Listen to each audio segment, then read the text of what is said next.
सदापुर नामक एक सुंदर गांव में गौरव और कल्पना नामक पति पत्नी एक छोटे घर में रहते थे। वो दोनों उनके खुद के खेत में आलू की सब्जी को उगाते रहते थे। फिर उन आलू की सब्जी को गौरव की पत्नी कल्पना चिप्स में बनाती थी। फिर गौरव उन चिप्स को गांव में जाकर बेचता था। उसे बेचकर आए हुए पैसों से उनका जीवन कटता था। एक दिन वो अपने पत्नी के बनाए हुए आलू के चिप्स को लेकर दूसरे गांव में उसे बेचने जाता है। आलू के चिप्स, घर पे ही बनाए हुए ताजा ताजा आलू के चिप्स। आइए बाबू आइए, एक चिप्स पैकेट का सिर्फ 5 रुपए, जल्दी आइए बाबू। उसके ऐसे जोर जोर से चिल्लाने के कारण आसपास वहाँ से गुजर रहे सारे लोग उसके पास जाकर वही चिप्स खरीदते थे। ऐसे उसके पास बहुत सारे लोग आते थे। वैसे वो उसी दिन चिप्स को बेचते हुए वहाँ से चल रहा था। बीच रास्ते में उसे उसका पहचान का एक आदमी एक दुकान में दिखाई देता है। उसे देख वो ऐसे सोचता है, हाँ, एक समय में मेरे ही साथ ये आदमी सुरेश चिप्स बेचता रहता था। आजू बाजू के गांव में जाकर वो मेरे ही साथ मेरा ही काम करता था, लेकिन अब देखो ये इस बड़े दुकान का मालिक बन गया है। हाँ, इसे देखकर तो मैं दंग रह गया हूँ। मैं भी सुरेश की तरह बहुत मेहनत से काम करूंगा और आजू बाजू के सारे गांव में मेरे चिप्स को बेचकर मैं बहुत बड़ा आदमी बन जाऊंगा।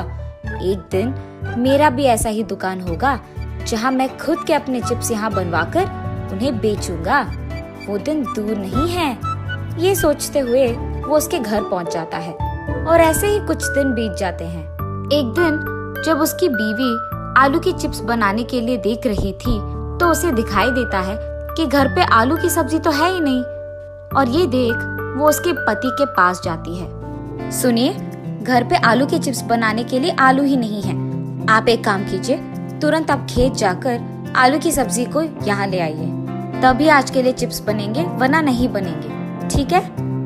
ठीक है कल्पना, मैं अभी खेत जाकर आलू की सब्जी को लेकर घर आता हूँ। ऐसे कहकर गौरव खेत जाता है और आलू की सब्जी को एक के बाद एक अपने हाथ में लेते रहता है। अब घर लेके जाने के लिए तो इतने काफी है, लेकिन मुझे एक बार ये देखना होगा कि कहीं इन सब्जी के नीचे जमीन की मिट्टी में कुछ रह तो नहीं गए। ऐसे सोचकर गौरव मिट्टी में और खुदाई करता है। इसके दौरान उसे जमीन की मिट्टी में छुपे हुए कुछ आलू के सब्जी तो मिल ही जाते हैं, लेकिन उनके साथ ही उसे चमकते हुए कुछ नजर आता है। वो देख वो रुक जाता है। अरे ये क्या चमक रहा है? ये क्या हो सकता है? चलो इसे निकाल कर देखने पे ही पता चलेगा। ये फैसला करके वो जब खुदाई करने लगता है, मिट्टी निकालते निकालते उसे मटके की तरह कुछ दिखाई देता है। मिट्टी में 2 मटकों को देख वो चौंक जाता है। अरे ये क्या, मेरे जमीन में, मेरे खेत में ये दोनों मटके कहाँ से आए? क्या किसी ने इन्हें यहाँ लगाया होगा या फिर कोई इसे छुपा रहा है क्या? वैसे ये कपड़े से ढके क्यों हैं? क्या इन दोनों मटकों में कुछ हो सकता है? होगा ही, वरना कोई और इसे कपड़े से क्यों बांधेगा? मुझे इस कपड़े को निकाल कर देखना होगा कि आखिर इन मटकों में है क्या। जब वो दोनों मटकों पे कपड़ा निकाल के देखता है, उसे दिखाई देता है कि इन दोनों मटकों में सोना भरा था। ये देख वो दंग रह जाता है। अरे बाप रे, ये तो सोना है! इन दोनों मटकों में सोना तो भरा है।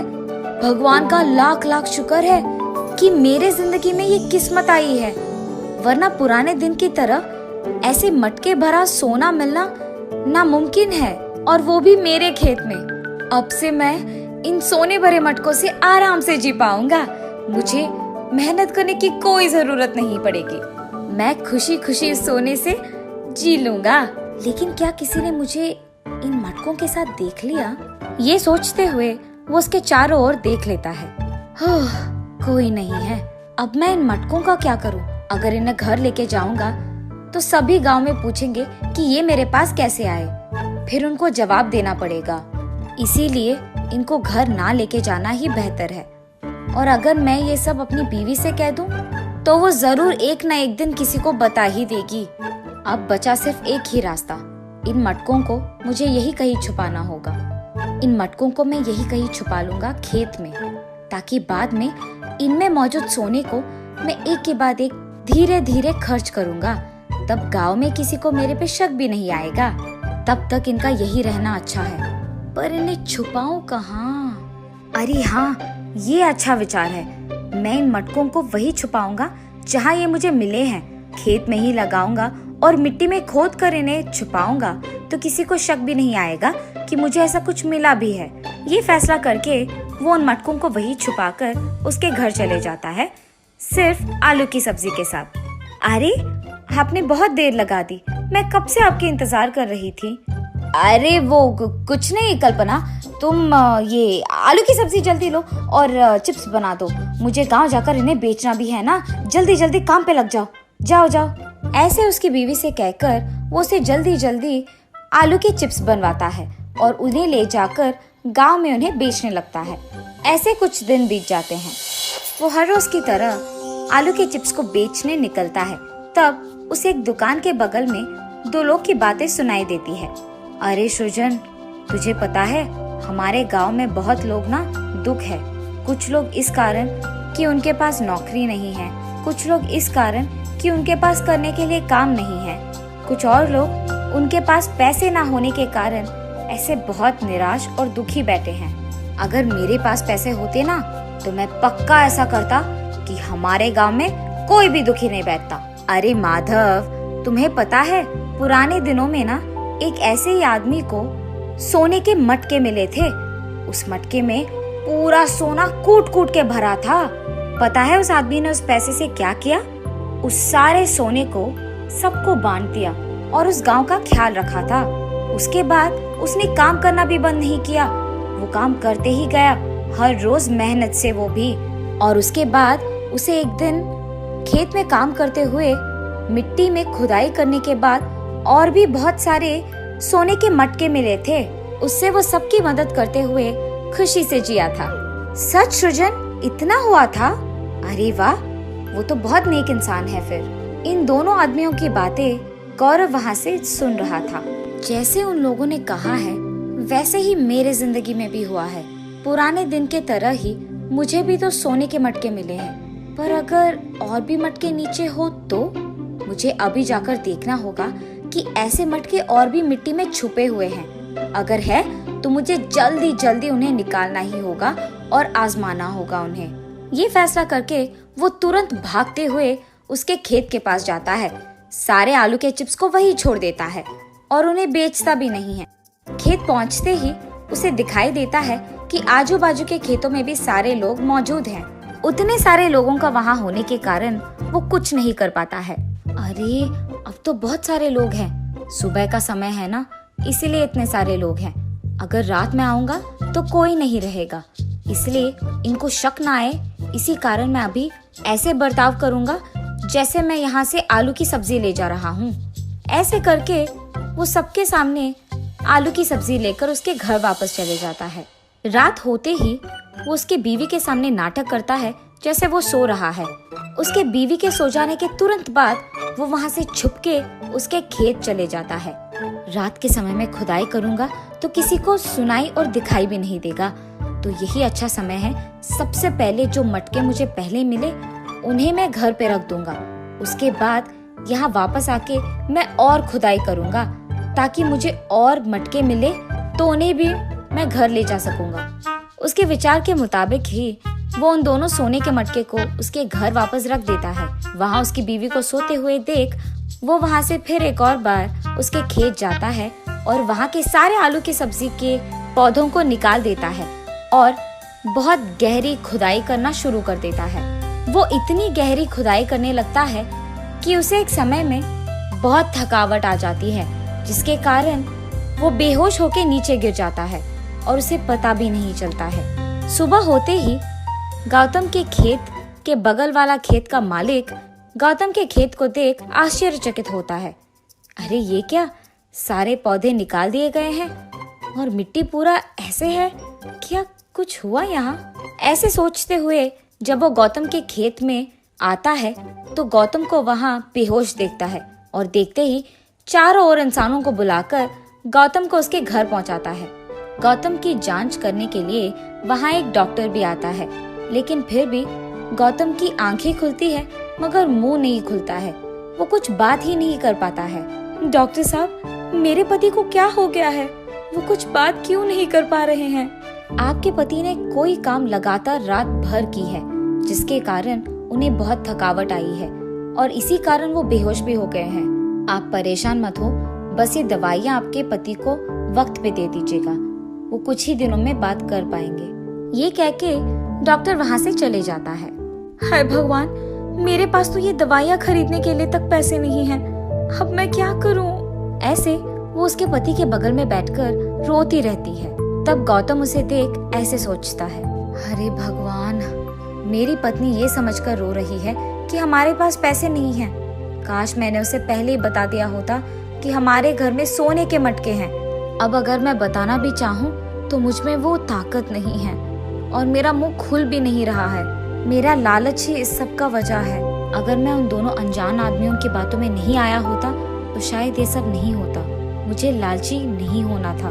मुझे शायद उन पुराने दिनों की कहानी में उस आदमी की तरह होना चाहिए था।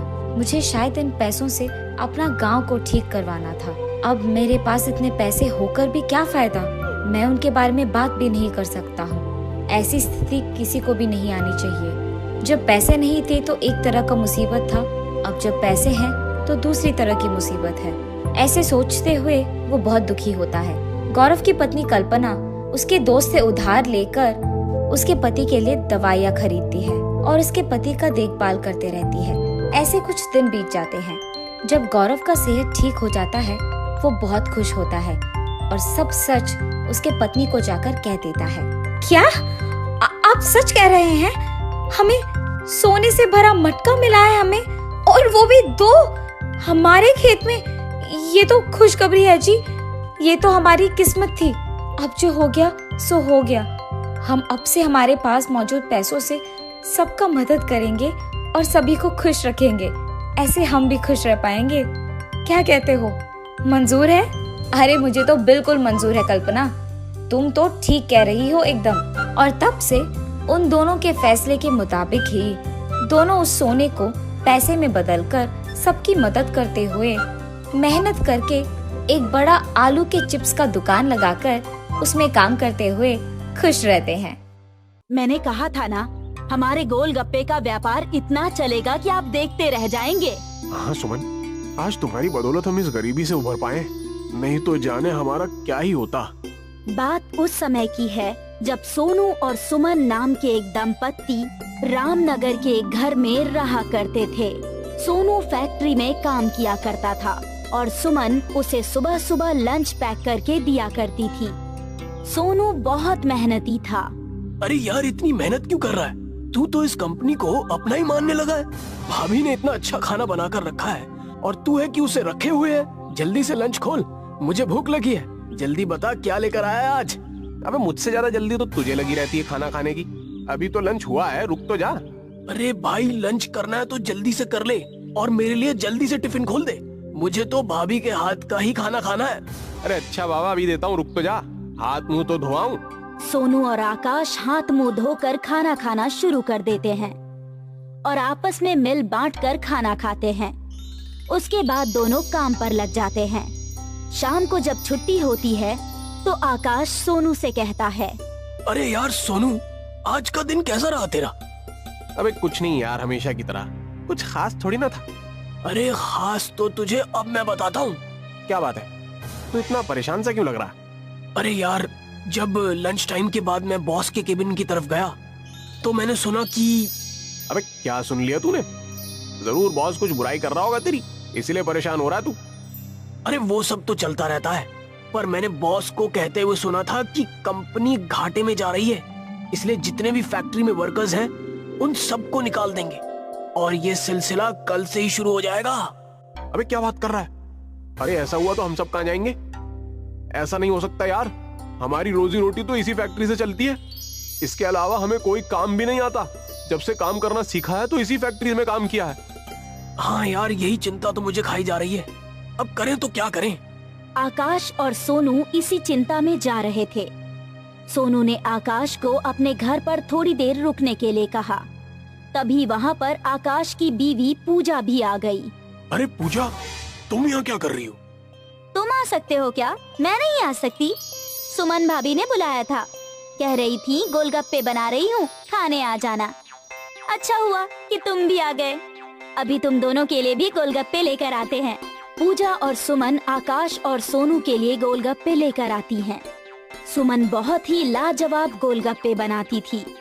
उसके गोलगप्पे आकाश और सोनू दोनों को बहुत पसंद थे। सोनू तो अक्सर उससे गोलगप्पे बनवाता ही रहता था। अरे भाभी, खाना तो अच्छा बनाती ही हो और गोलगप्पे तो उससे भी ज्यादा अच्छे बनाती हो। इन गोलगप्पे में तो सच में एक जादू है, जितने खाओ कम ही लगते हैं।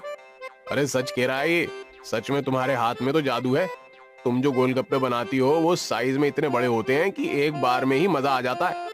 तुम्हारे हाथ के गोलगप्पे खाकर तो हम अपनी सारी परेशानियां भूल जाते हैं। परेशानी? कैसी परेशानी? कौन सी परेशानियों की बात कर रहे हो तुम? सब ठीक तो है ना? अरे सोनू, क्यों भाभी को परेशान कर रहा है? चुप हो जा यार। नहीं, मैं भी जानती हूँ कि आप दोनों को क्या परेशानी है। आज आप दोनों वैसे भी चुप चुप लग रहे हैं जब से फैक्ट्री से आए हैं। आकाश और सोनू ना चाहकर भी अपनी अपनी बीवियों को परेशानी बताने के लिए मजबूर हो जाते हैं और वो अपनी बीवियों को सारी बात बता देते हैं, जिसकी वजह से दोनों की बीवियां भी परेशान हो जाती है। फिर कुछ दिन बाद सच में वो फैक्ट्री बंद हो जाती है। अब हम क्या करेंगे? आपका तो काम भी छूट गया, धीरे धीरे राशन भी खत्म हो रहा है। हाँ, मैं काम की तलाश तो कर रहा हूँ, पर क्या करूँ, कोई काम ही नहीं मिल रहा। अगर कोई काम नहीं मिला तो घर कैसे चलेगा? सुमन, बहुत भूख लगी है, कुछ खाने को हो तो दे दो। कुछ भी नहीं है खाने को, बस 4 गोलगप्पे रखे हैं और थोड़ा सा पानी रखा है। चलो तो उन्हीं को ले आओ, 2 तुम खा लेना, 2 मैं खा लूंगा। अब कल की कल सोचेंगे। सोनू और सुमन दोनों बैठकर गोलगप्पे खाते हैं और कल के बारे में सोच रहे होते हैं। तभी सुमन खड़ी हो जाती है। क्या हुआ? तुम गोलगप्पे खाते खाते खड़ी क्यों हो गई? अगर आपको सही लगे तो मेरे मन में एक विचार आया है। कैसा विचार? आप लोगों को ऐसा लगता है ना कि मैं गोलगप्पे अच्छे बनाती हूँ, तो क्यों ना मैं गोलगप्पे बनाकर बाजार में बेचना शुरू कर दूं? वैसे विचार तो तेरा बहुत अच्छा है। गोलगप्पे तो ऐसे ही हैं कि हर कोई खाना पसंद करता है, पर उसके लिए पैसे कहाँ से आएंगे? आप फिक्र क्यों करते हो? आपने जो मेरे कानों की बालियां बनवाई थी वो किस दिन काम आएंगी? नहीं नहीं, तुम्हारे गहने मैं नहीं बेच सकता। गहने बुरे वक्त में ही काम आते हैं। जब खाने के लिए खाना नहीं बचा है तो इन बालियों का मैं क्या करूंगी? सुमन और सोनू बालियां बेचकर गोलगप्पे बनाने का सामान ले आते हैं और सुमन अपने हाथों से ये गोलगप्पे बनाकर तैयार करती है। सोनू और सुमन उन गोलगप्पों को बाजार में बेचने के लिए चल पड़ते हैं। गोलगप्पे गोलगप्पे गोलगप्पे, तीखे मीठे गोलगप्पे, गोलगप्पे गोलगप्पे, तीखे मीठे गोलगप्पे, एक बार खाओगे बार बार आओगे, एक बार खाओगे बार बार आओगे, गोलगप्पे खाओ गोलगप्पे। बाजार में गोलगप्पे वालों की भीड़ होने की वजह से कोई भी उनके पास गोलगप्पे खाने नहीं आता, जिसकी वजह से 3 दिन तक उनके गोलगप्पे नहीं बिकते। अरे यहाँ बाजार में हर तीसरी दुकान गोलगप्पे की है, हमारे गोलगप्पे तो बिक ही नहीं रहे हैं। अगर इसी तरह से चलता रहा तो ये व्यापार भी मानो हाथ से चला जाएगा। मैंने इतने प्यार से गोलगप्पे बनाए और कोई खाने ही नहीं आ रहा है। ये तो बहुत गलत हो रहा है। अब हमारे घर का खर्चा कैसे चलेगा?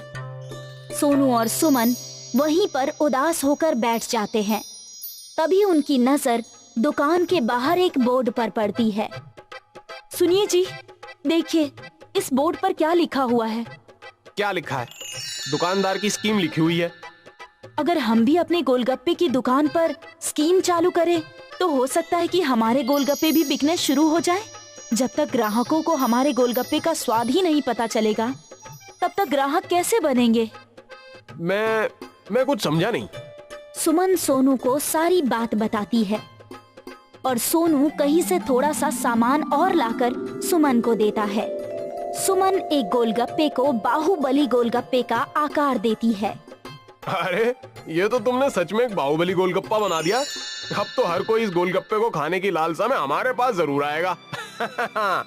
इस बाहुबली गोलगप्पे के साथ मैंने एक शर्त भी रखी है कि जो इस बाहुबली गोलगप्पे को खाएगा उसको 100 रुपए इनाम दिया जाएगा। सोनू जोर जोर से अपनी इस स्कीम को बाजार में सब लोगों को सुनाता है, जिसकी वजह से उसके बाहुबली गोलगप्पे को देखने के लिए भीड़ इकट्ठा हो जाती है। हाँ भैया, तो सुनो, जो इस बाहुबली गोलगप्पे को खाएगा उसको 100 रुपए इनाम दिया जाएगा। इस प्रतियोगिता में जो जो भाग लेना चाहता है वो इस तरफ आ जाए। ये बाहुबली गोलगप्पा जो खाएगा वो बाहुबली कहलाएगा। हाँ। सोनू के इस तरह से कहने पर भीड़ लग जाती है और दो प्रतियोगी आपस में गोलगप्पा खाने की होड़ लगाते हैं, पर वो हार जाते हैं। उनकी देखा देखी उस बाहुबली गोलगप्पे को खाने के लिए और लोगों की भीड़ लग जाती है। अरे भैया, तुम्हारे यहाँ के गोलगप्पे बहुत ही स्वादिष्ट हैं। हालांकि हम ये प्रतियोगिता में जीता नहीं, पर फिर भी बहुत मजा आया बाहुबली गोलगप्पा खाने में। अरे यार, सच में ये सिंपल से गोलगप्पे खा खा के हम तो बोर हो गए थे। अब ये बाहुबली गोलगप्पा बाजार में आया है, इसको तो देखते ही मुंह में पानी आ रहा है। अरे भाई, खाकर देखो, बाजार में सबसे अच्छा गोलगप्पा यही है। एक बार खाओगे तो दोबारा जरूर आओगे। क्या कह रहे भैया, सच में अच्छा है क्या ये बाहुबली गोलगप्पा? अरे अगर मेरी बात पर विश्वास नहीं हो रहा तो खाकर देखो, जीत गए तो 100 रुपए भी पाओगे। सभी भीड़ में बाहुबली गोलगप्पे के बारे में बात करते हैं और बाजार के सभी ग्राहक सुमन की दुकान पर गोलगप्पे खाने के लिए आ जाते हैं। उनकी दुकान अब बाहुबली गोलगप्पे के नाम से प्रसिद्ध होने लगी थी। उसी बाजार में एक नत्थू पहलवान नाम का आदमी रहता था, जो सभी के गोलगप्पे फ्री में खा जाता था। वो सुमन की दुकान पे भी गोलगप्पे खाने आ जाता है। अरे ओ, नई दुकान खुली है, चल जल्दी से 5 प्लेट गोलगप्पे बना दे। गोलगप्पे तो मैं बना दूंगा, पर हमारे यहाँ का बाहुबली गोलगप्पा खाकर बताइए।